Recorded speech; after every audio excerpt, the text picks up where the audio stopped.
আসসালামু আলাইকুম। দেখেন আমাদের পাইল ক্যাপের মধ্যে পাইলগুলা আমরা পাইল হেড এখন ভাঙা স্টার্ট করব। পাইল হেড ভাঙার আগেই আমরা সিসিটা করে ফেলি যাতে করে একটা ওয়ার্কিং এনভায়রনমেন্ট তৈরি হয়।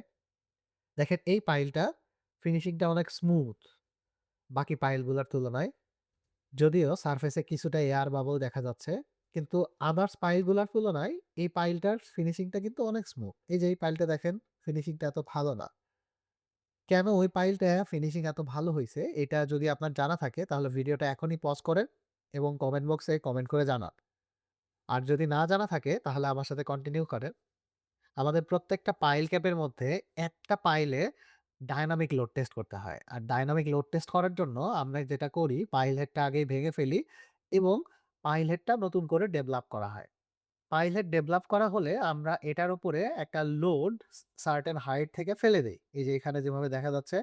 ডায়নামিক লোড টেস্ট নিয়ে ডিটেইল ইনফরমেশনগুলি নেক্সট কোনো একটা ভিডিওতে আপলোড করার চেষ্টা করব ইনশাল্লাহ। আমার ভিডিওগুলো যদি আপনাদের ভালো লাগে তাহলে শেয়ার করবেন। ধন্যবাদ সবাইকে। আসসালামু আলাইকুম।